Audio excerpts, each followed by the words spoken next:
I want to tell you this amazing story that Kamala Harris has told many times, and it is so good. It's worth repeating.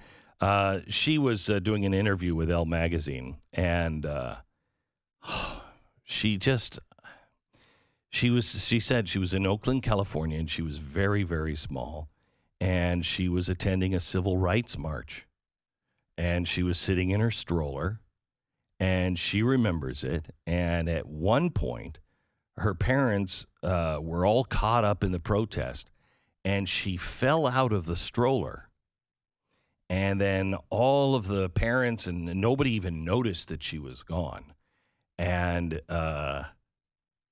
strangely, this is the part where I say, and no one questioned the parents or, sent to the Department of Children and Families to their door. Your baby fell out of a stroller and you just walked on. Anyway, being an annoying baby. Yeah. So he said in the magazine article, by the time they noticed that little Kamala was gone and doubled back, she was understandably upset.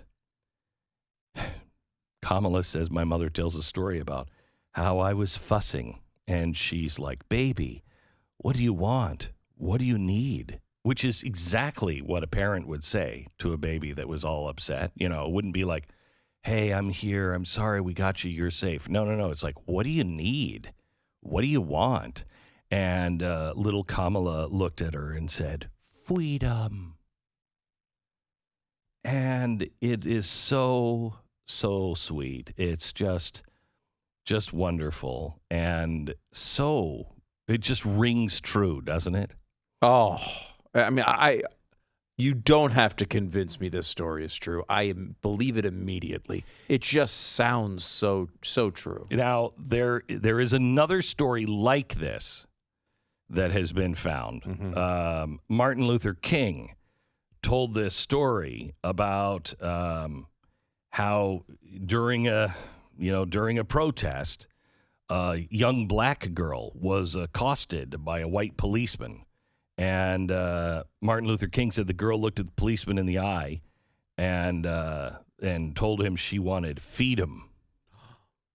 So it's a completely different story. One was fweedom, and this one is fweedom. Yeah, but it's clear it was stolen. It's clear Martin Luther King stole it from Kamala Harris. Right? That's what I was thinking. Mm-hmm. That's what I was thinking. Unbelievable. Yeah. How that bastard, that's why we should erase him.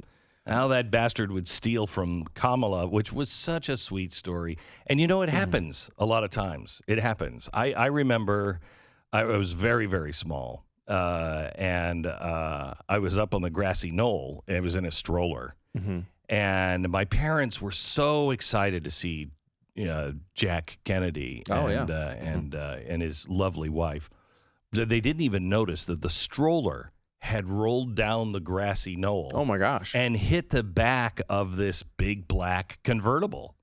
And I was thrown onto the back of this car. Oh, my goodness. Yeah. And I just remember this pretty nice lady, and she was so pretty. She was dressed in pink, and she crawled out on the back of that car to grab me. And she pulled me into the car, and she was holding me, and I said, you have blood all over your dress.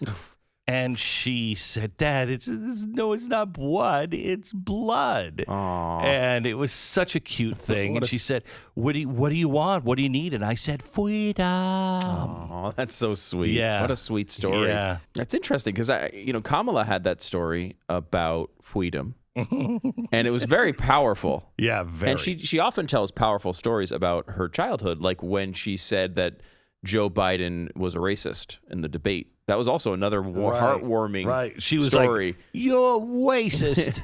I want freedom from Joe Biden. Right. Is what she initially was talking about. And when she said that Joe Biden was a wapist. Oh, yeah. A hair-sniffing wapist. Right, yeah, I remember that. That story was good, too.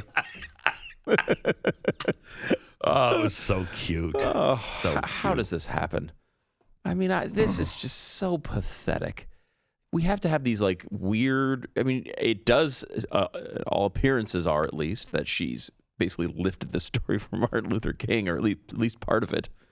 What, just the good parts? Yeah, right. Just the cute parts? Yeah, Martin Luther King didn't have the story of the parents abandoning their kid during a rally. Right. It's a great... My parents are so drunk, and they're like, "Would you have the baby?" I don't have the baby. I thought you had the baby.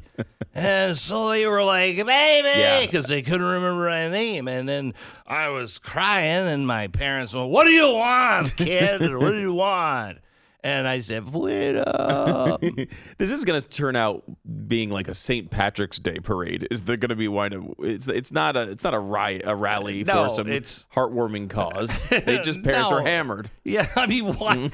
How do you lose this baby in the stroller? You're still pushing the stroller, but the baby falls out? Yeah, the article tries to make it out to be they didn't have a lot of safety requirements on children's strollers at the time. Yeah, because parents were a little more responsible. Right, like leave it to the media to be like, the problem was the government. They didn't require any straps for the kid. I don't know. Maybe the parents should be looking at the kid, checking in occasionally. Mommy, Daddy, I fell out. It's not the way you're supposed to do it. It's not like a once a month check-in when you have a baby. You're supposed Especially to be a tad in a more crowd. involved. You're in a crowd of people. Oh, you remember this, Glenn? When you have a baby and you're in a crowded environment, You're freaked You're out. obsessive. Yeah. Right? You're looking, making eye contact with this child constantly to make sure you don't screw it up. Because in your mind, when the baby's first born, it's just going to stop breathing in the middle of the night, and you're terrified of that. Later on, you're afraid you're going to leave it on like the top of the car. Right. The car seat. Like, you're constantly obsessed about, like, it's just a bizarre idea that just maybe they just kind of let her, roll down the street in the middle of a political rally. And what a great microcosm for the way our country is operating right now. Like, this is the way the left is, right? Yeah, you know what? What's more important, your baby or your politics? I guess they made a choice there.